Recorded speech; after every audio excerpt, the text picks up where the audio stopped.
most admirable chasers you could possibly wish to see.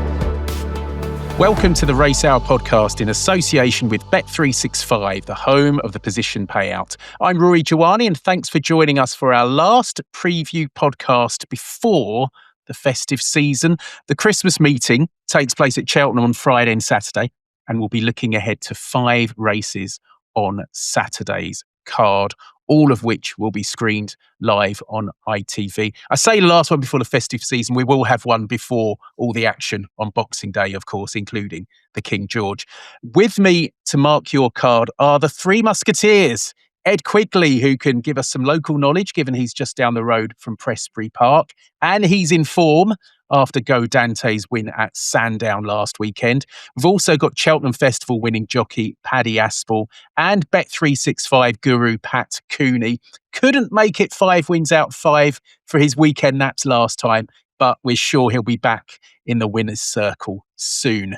Before we get into the action, a very quick explanation of the position payout. This is Bet365's alternative to each-way betting and very useful for backing horses that never quite seem to get their heads in front. In a nutshell, you'll get paid out more for second place than the place part of the standard each-way bet. And where there are extra each-way places, the position payout follows suit. Now, first up at Cheltenham, the 1:15, it's the quintessentially mare's handicap chase over 2 miles, 4.5 furlongs. Current going on the new course is soft. Today looks a bit of a drying day, but 5 millimetres of rain expected tomorrow, so soft is probably how it'll be. Ruby Island carries top weight for Nicky Richards, whose horses aren't going badly at the moment. But the 9-2 jolly in a pretty competitive betting heat is Jamie Snowden's She Is For Me Boys, going for the 4-timer, although this will be the softest ground she's encountered. The Skelton's the one we dream of is next best at 5-1. 16 runners, and Bet365 are paying out 5 places each way here and 5 places on the position payout. Ed, let's come to you first. Looking forward to hearing your selection, but first, any inside track as to the weather and the going at Cheltenham? Yeah, good afternoon, Rory. Yeah, you're spot on what you say. A blend of soft and good to soft in places. Around 9 a.m. this morning, I'm a mile from the course. It's a lovely, just drying, windy day here today, but depending on which weather forecast you look at, being Norwegian weather or BBC weather, is anywhere between 4 and 9 millimetres of rain late Friday into Saturday morning. So obviously the upper end of that will probably keep it as genuine winter soft ground, but we get the lower end with this drying wind. It's going to be riding on the slow side, put it that way. So something to bear in mind. It won't be the absolute Amazonian swamp we had at Cheltenham's November meeting, of course, where had a month's rainfall in the course of 48 hours. So it was really, really hard work. But yeah, it's going to be slow ground. If you've got your inverted commas, your spring ground horse, I think you're going to be struggling. I think it will be hard work up the hill. And what do you think of that first race, this first race we're looking at? It is. I'm very lukewarm on this, to be honest with you. I think I was kind of going round and round in circles and coming back round the roundabout to where I started. There's a lot of unexposed types. There are 7 or 8 here arriving in cracking form on the back of wins. She Is For Me Boys is clearly, or represents the Snowden team who are flying. Got off the mark very nicely, albeit in a weaker looking contest than this at Kempton last month over a similar trip to this. But you did make the salient point at the top of the piece there, Rory. All Jamie Snowden's representative, She Is For Me Boys, his form has come on proper spring ground. I mean, the times were pretty quick when she won at Kempton. So it's not to say she won't go on this surface, but you do wonder if it's a ploy from Connections that they've been deliberately avoiding soft ground. So I'm not going to lie, it's a race I'm very happy to have splinters on my backside with, and I've got some much stronger fancies later on the card, but I've leave this one for the team to try and decipher. Okay, so Ed, I don't think we've had anyone have a pull-in, as we call it, back in no bet. Paddy, over to you. Can you give us a selection for this one? Yeah, it's an absolute cracker, to be honest, Rory, and a race that has been well supported, and so it should be. Good prize on offer here, and obviously Jamie Snowden having a career best season so far, both him and Gavin Sheehan, and she's unbeaten, isn't she? She is for me, boys, and you would like to think that there's still a little bit more juice in that mark of 111, but she has looked very good so far over fences. I do like the Warren Greatrex mare as well, though, Rialta Leith, albeit she did tend to jump out to her right a little bit at Fontwell last time. Another yard who really can do very, very little wrong at the minute. She is a daughter of Kingston Hill, so you know she's going to stay even further than this Rialta Leith. But yeah, it's red hot stuff. I would like to see her jump a little bit straighter now on Saturday. But I mean, look, you're going a figure of 8 at Fontwell, so any horse, I suppose, can get confused which direction they're going. But if she is a little bit straighter in the run here for champion jockey Sean Bowen, I think she could take a bit of beating. Again, the mark of 111 for our favourite, Rialta Lead, is only on 112 and looking to go 2 from 2 over fences. But real good renewal this. Certainly is. Pat, what takes your fancy here? I should say the 16 runners and Bet365 are paying out 5 places each way here. 5 places on the position payout. So, Pat, what do you reckon?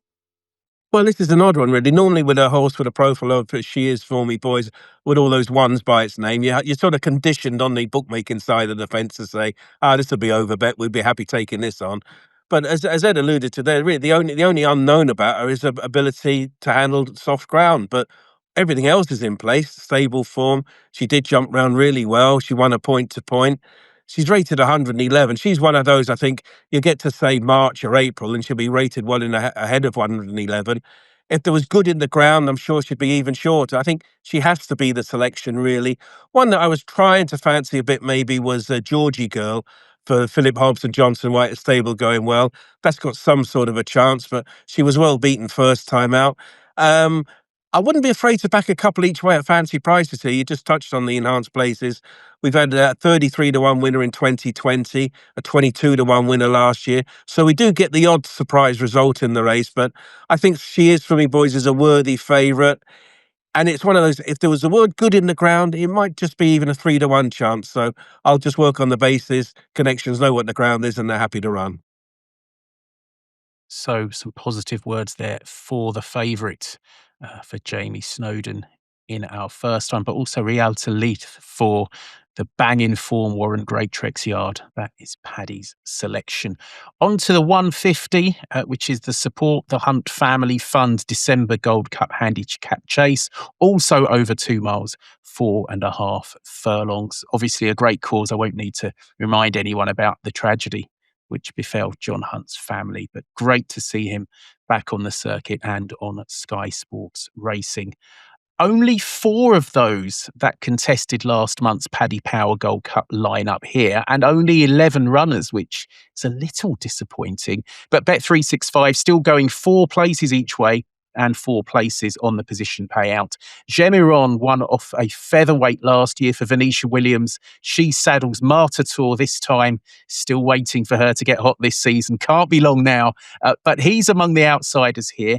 Jaguar was a non-runner for the Paddy Power Gold Cup. Ed talked about the heavy rain that hit Cheltenham before that. He's due to make his seasonal reappearance here, and he's the 7-2 favourite with the Skeltons Ho Jolie Smoke next best at 4 to 1. He was 3rd in the Paddy Power behind stablemate Panic Attack. And the runner-up in that race, the Paddy Power, Vincenzo for Sam Thomas, is 9 to 2. Looks competitive as you'd expect. Pat, I'm guessing this race has attracted the most money during the week. Who's been backed and who do you like? Yeah, it has been busy actually, Roy, because there were only 12 at the 5-day stage and they looked like probably most of them would run. Jaguar is just such a popular horse. And of course, it was a month ago we were discussing whether he would even run at this race because he was going to have 12 stone on heavy ground. Well, fast forward a month, he's got 11 stone 8 on not so soft ground. So Jaguar's going to be a very, very popular horse.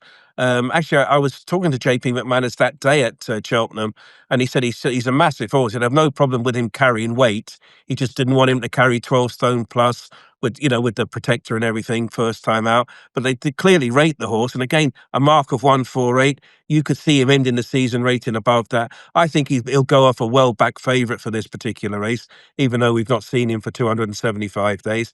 But is he value or not? I don't know. He's a talented horse. I think if you're looking at from an each-way angle, first four places, I think you'd be hard pushed to say Vincenzo wouldn't be in the first four. There was much to like about his run in the race a month ago. It's a similar standard race, and he ran ever so well to finish second. Now, Sam Thomas to get their horses fit and ready first time out, so I'm not expecting much improvement from him. But that being said, I think he's only a couple of pound higher here, so I think Vincenzo is bound to give you a run for your money. But certainly Jaguar is the horse that's of particular interest going forward.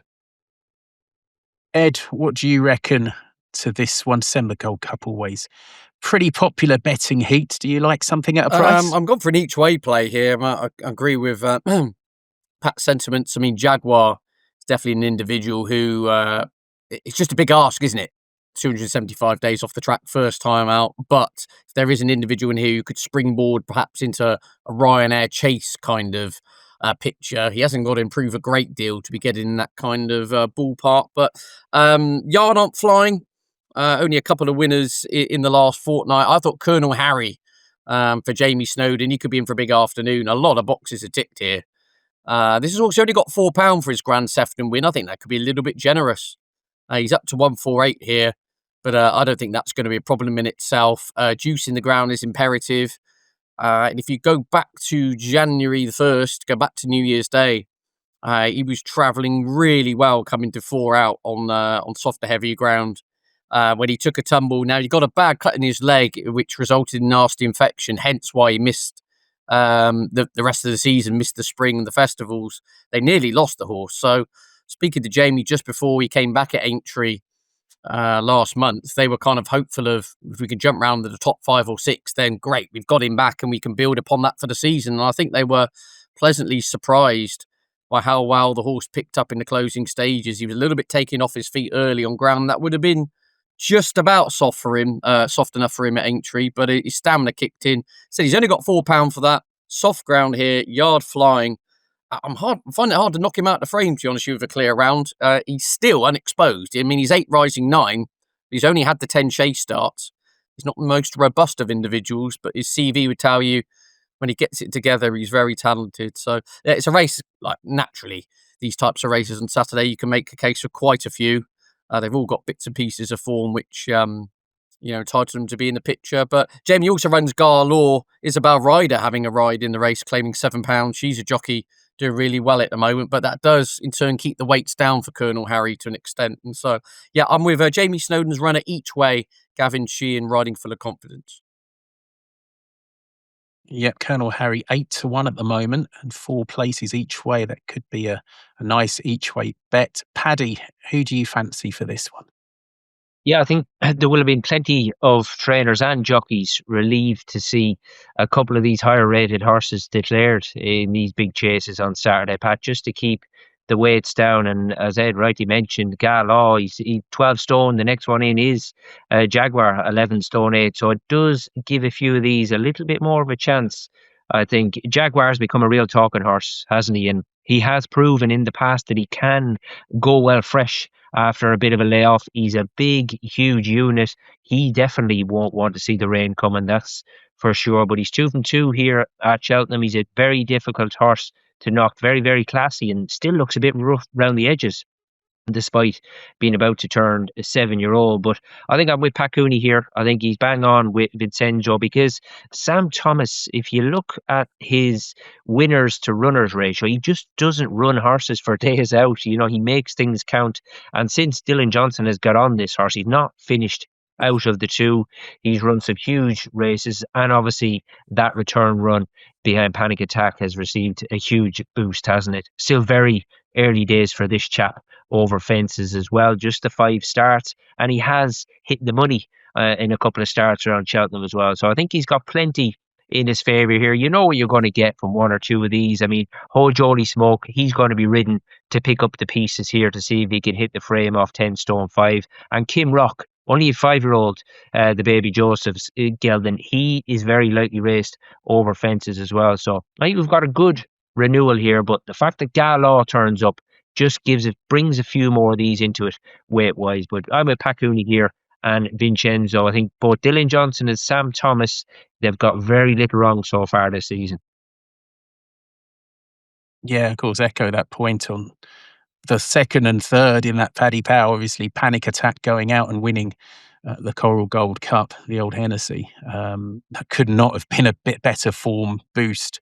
So unsurprising to see the likes of Vincenzo and Holy Smoke near the top of the market. That's the December Gold Cup. Moving on to the 225, the Reed Meg Nichols blog at betmgm.co.uk handicap chase. It's over 2.5 miles a furlong. JPR1 gives plenty of weight all round for Joe Tizard, but he is among the market leads at 7-2. However, the 5-2 favourite is David's Well for Chris Gordon, with Harry Cobden up top. And David's Well won on the Betfair Chase card at Haydock last time out. This looks a bit of a puzzle. Paddy, who do you like for this one? Yeah, well, very similar setup again, Rory, isn't it? JPR1 keeping those weights well down, even further this time, 12 stone. Next thing, Gunsight Ridge on 11 stone 5. And I mean, has Joe Tizard done that to try and help the old boy Triple Trade out here?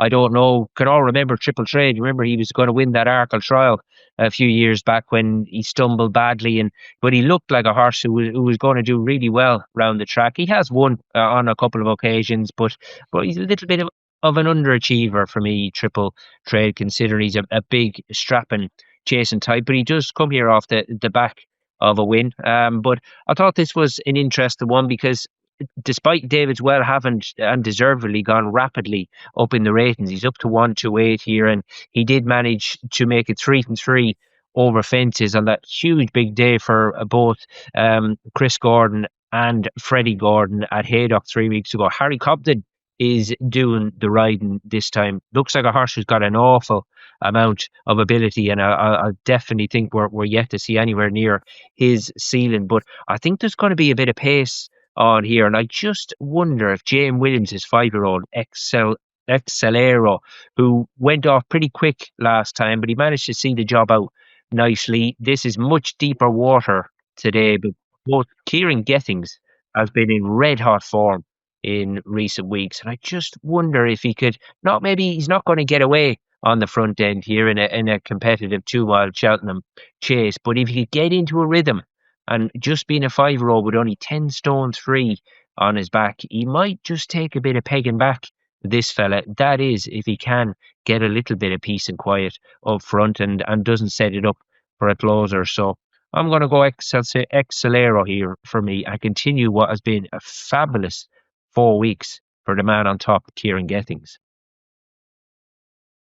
Yep, so a vote for Excelero there for Jane Williams, currently 5-1, third on the list, third favourite at the moment. Ed, over to you. What I'm being cheeky. I've gone Dutch on this race. Nothing in the first race. So I'm making up for it, and I'm having 2 in this one. I think Paddy makes a very good point about Excelero. It was a destructive performance at Warwick last time out, wasn't it? It's gone up £7 for that. That might still underestimate Excelero. Look much happier back at 2 miles. The penultimate run, the chase debut at Worcester, that form is working out unbelievably well. And Excelero finished 4th on that occasion. If you go through the form, it's absolutely mustard, isn't it? Wade Out's come out and won a listed race at Cheltenham since. Wendigo went on to win the John Frankham. The horse in 5th, Peak Rocker, unseated, went on and ran a really good race when placed in the Coral Gold Cup. So it's very strong form Excelero brings to the table. So I'm having him on side as a front runner. I'm not saying he's going to get a soft lead, but I think he's jumping over the minimum trip is put to good use. And then I'm going the opposite end of the spectrum. I expect Harry Skelton to try and do a Jamie Spencer here with Country Mile. I think will be ridden very cold.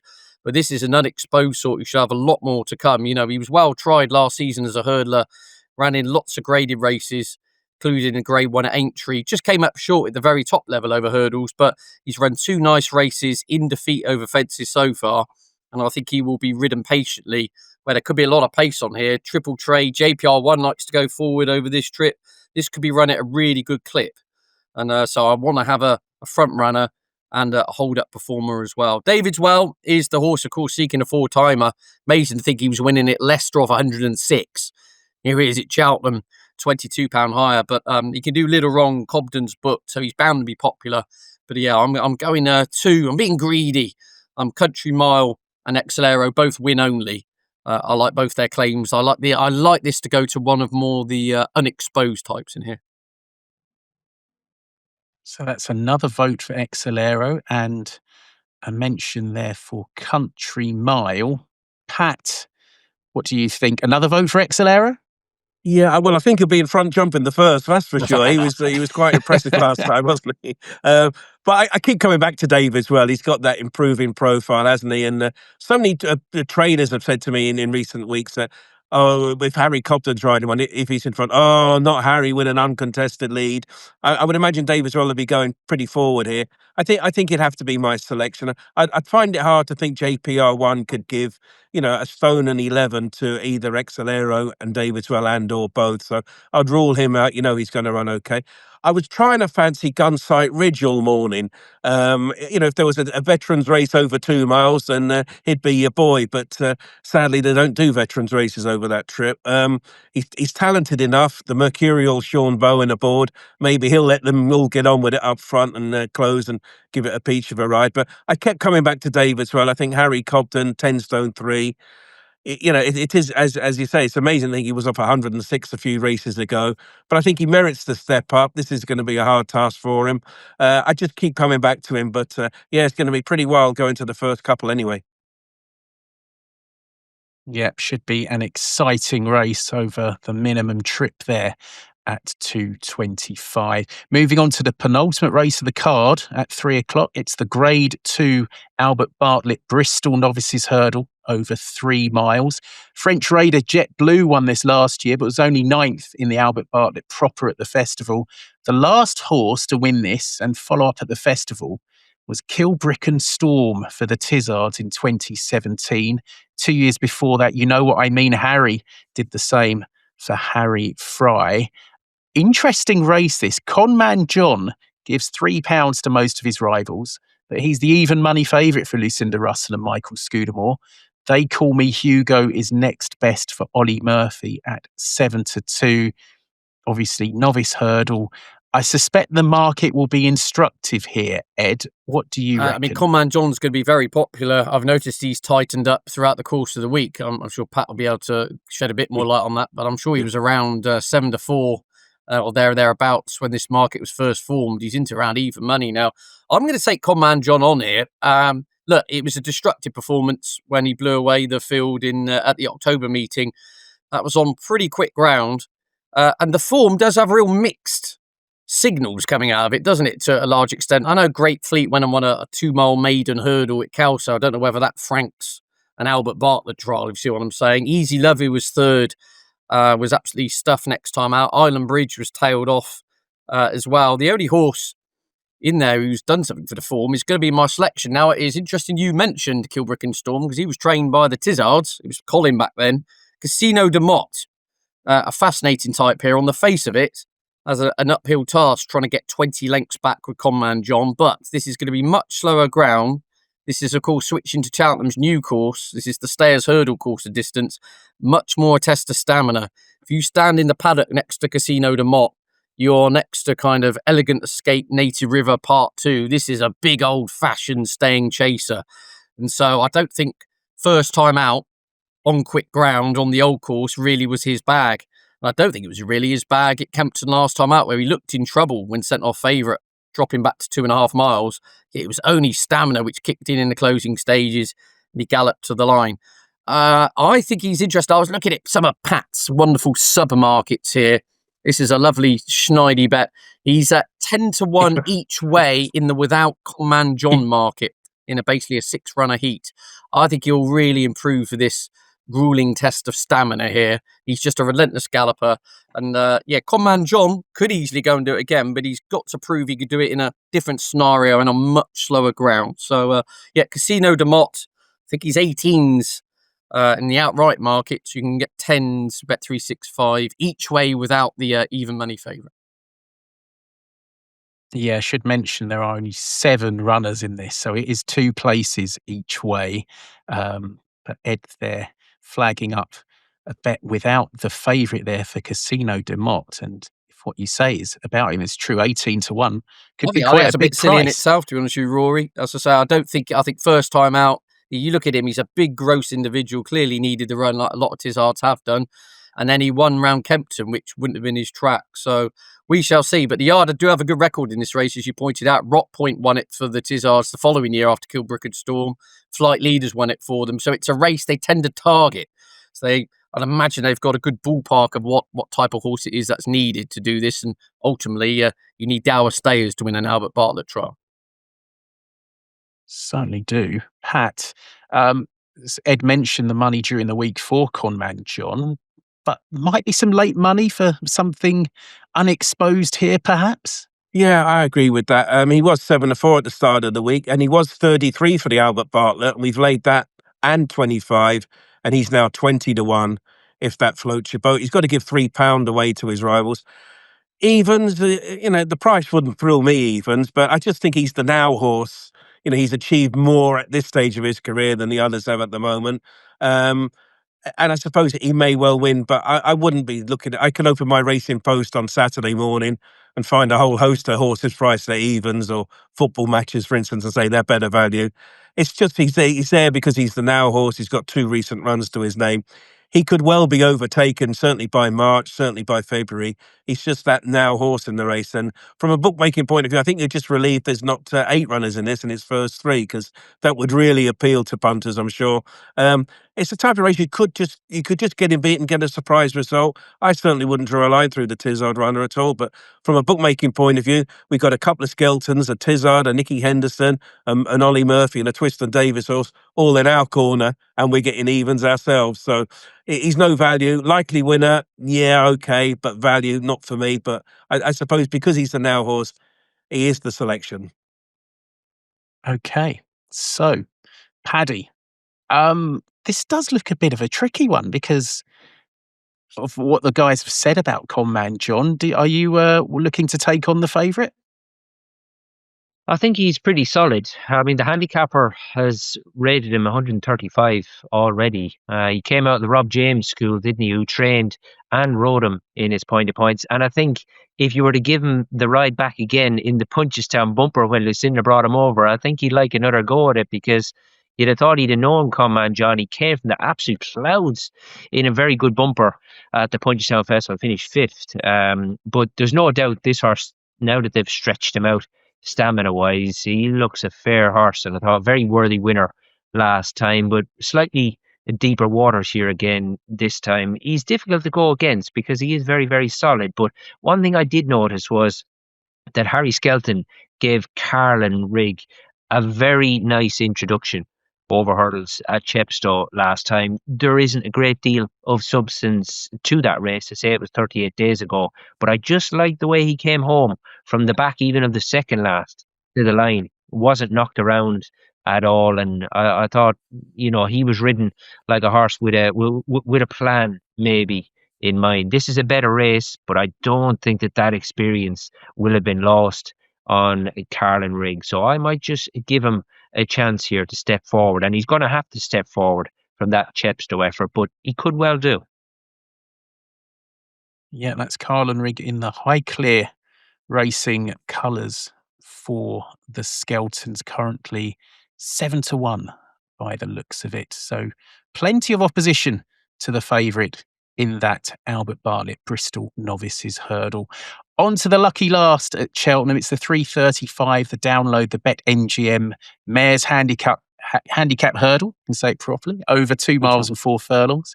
Paul Nicholls' Jubilee Alpha gives at least a stone to the field here. She's the 5-2 favourite. Sweet Caroline is next best for Joe Tizard at 100-30, having beaten Jubilee Alpha at Wincanton last month. Jubilee Alpha does get a bit of a pull in the weights this time. Fergal O'Brien's Shield Gal is 9-2. The odds suggest it's between these three. Paddy, let's start with the top two in the market. Just a length separated them at Wincanton. Can Jubilee Alpha turn the tables here? Well, I don't know. You've got to maybe take confidence in the fact that, Paul Nicholls, he's going to have an awful lot of young claimers in his yard to call on to take some weight off Jubilee Alpha's back to try and give a stone away. But she is in against her own sex, and she is a big girl, Jubilee Alpha. So he's obviously pretty confident that she can give this weight away. She's got the bit of previous around the track as well, and she's just a bit of a winning machine, really, Jubilee Alpha. So I wouldn't discredit her to giving a stone plus to the whole field here, but you've always got to be looking a little bit further down the weights, and for some with slightly lower mileage. I thought even Game Colours, that was a good reappearance off the back of the wind up for Ben Clark. Again, another trainer who's very selective with his runners. He doesn't go to war too often with them. I thought Fergal O'Brien's Sia Gale, another mare who could step forward from the return run as well. But with the 10 runners here, Rory, I was going to take a chance on the Irish Raider, who,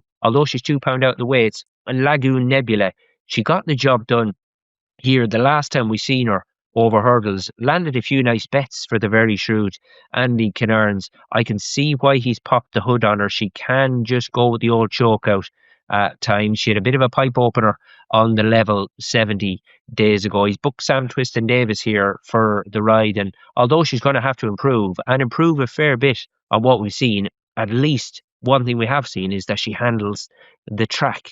So despite being £2 out of the weights, I'll take a chance each way here with the 10 runners on the Irish Raider, Lagoon Nebula, to make it 2 from 2 and go back to back at Prestbury Park. Yeah, she's currently a 16-1 shot, is Lagoon Nebula, and eye-catching jockey booking there, as you say, in Sam Twiston Davis. Pat, what do you fancy in this one? The market suggests it's a 3-horse race, but plenty of dangers down the weight. Yeah, absolutely. Well, it's an odd one. This I thought, I might have found one in this. I thought I might have found two in the race, actually. And I checked in with two fellas in the office independently, and I asked them what they fancied at the prices, always at the prices, because you can easily say, oh, I think Jubilee Alpha. But I said, at current prices, give me two. And they picked the same two that I was looking at, both independently. And my two were Nurse Susan and Pretending. And with Nurse Susan, she won this race 2 years ago. It's only a couple of pounds different this time around. Okay, you've got to be lenient with what happened since. But nevertheless, that's wrapped around her current price. And Pretending for Lucy Wadham, course and distance winner. She was a bigger price a couple of hours ago, pre-recording this. Yeah, so it was rather odd, really. I was sitting there congratulating myself on coming up with a couple of different ones, and two fellas in the same office came up with the exact same two. So Ed was talking about going Dutch early on. I'll go Nurse Susan and Pretending against the field. Interesting. So no votes for the favourite so far. Ed, you're not going to back a favourite, are you? I think it's a big ask off 141. For all that, ground won't be a problem. She's got course form, but yeah, it's going to be a tall enough order. I am with Nurse Susan here. Rarely get a Saturday go by without Harry and Dan Skelton, Skellycopter, or whatever you want to call it these days, or anything like that. Nurse Susan, I think, cracking each way play. Clearly, this has been the target since the Battle of Agincourt. She won this 2 years ago. She's had a lot of problems. She had a lot of injuries, but it was a massive ring rust removal job when weak in the market at Carlisle last time out. I'm sure I read in the kind of pre-season bulletins that scouted team said that she won this race 2 years ago, so it'd be a good target for her to try and aim at again. Basically, she'll be trained to the minute for this. To say Pat's right, she won it 2 years ago, off a BHA rating 125. She's £2 higher this time round. You have got to be slightly forgiving and believe that the old fires do still burn. But given the form the Scouter team are in, especially on Saturdays this season, you'd be daft to be dismissing her claims. Any rain that arrives, no problem whatsoever. When she won the race a couple of years ago, it was plenty soft enough. So Nurse Susan, each way, again, she's been trained to the minute for this. I'd be disappointed if coming into the home straight, she wasn't going as well as anything. That's brilliant. Got 10 runners, 3 clear favourites out of the 10, and we've gone for 4 horses that are outside that top 3. So there you go. Shows that the market might be all wrong for that one. That's it for our 5 races from Cheltenham on Saturday. Time to open this up to other action in Britain and Ireland this weekend, or you can stick to one you've already selected at Cheltenham. Let's start with Ed, seeing as he had a winner last week. Are you going away or sticking to Cheltenham? I'm sticking at Cheltenham. I do like Colonel Harry, but I'm going to look elsewhere on the card before the ITV cameras come into town. The 12:40 on Saturday, First Confession for the Brendan Powell, Joe Tizard team. So I got my Tizard t-shirt on this weekend. It's the rematch against the Jukebox Kid. Now, the Jukebox Kid fairly slammed First Confession when they met. When was it? It was last month, wasn't it? At Carlisle. There was 10 lengths between them. There's a £10 pull in the weights here, though, for First Confession. Obviously, that's going to help. But probably more importantly, it is the trip. Again, a lot of Tizard's horses do improve, don't they, when they go up to these staying trips. And again, First Confession is another big, old, strapping type of horse. And if you remember rightly, he ran in the Albert Bartlett last year. He disappointed. He ran in the Challow. He's that type of profile of a horse who's only going to improve for staying trips. Now, £10 pull at the weights, up to 3 miles, 1 furlongs on the new course. I'm not totally convinced that the winner, Jukebox Kid, probably wants this slog, just shy of the Gold Cup trip. It was 2.5 at Carlisle, and I thought he showed plenty of boot. And he did when he won at Utoxeter on good ground last year. So slight reservations there. I think First Confession, out and out stayer. And I think he'll outstay them. So, yeah, First Confession at 9-2 is my weekend nap.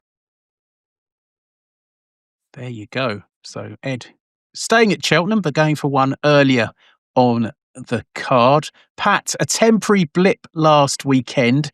Who's going to get you back in the winner's enclosure? Well, I might have missed the penalty, but Ed followed up with the rebound last week, didn't he? So it was still a good day. Well, Bet365 sponsor all 7 at Doncaster on Saturday. I will be there. It's a Christmas jumper day, so I was going to say I'll be the one in the ridiculous jumper, but that will include pretty much everyone there. So it would be remiss of me not to go to Donny for my nap, and I am going there. The 12:55 Spade Step for Lucinda and Michael Scudamore. And this Spade Step, he made a good reappearance on his chasing debut last time out. He was bowling along merrily in the lead, and it looked a good solid form line to me. Now, the weather forecast at Doncaster, there's no rain, it's going to be drying out, so I would imagine it'll be good to soft. I think that's absolutely perfect for him. So Spade Step has got that recent form to its name, open to tons of improvement, and I think he might just make all in the 12:55 at Donny. So that's Spade Step for Pat Cooney.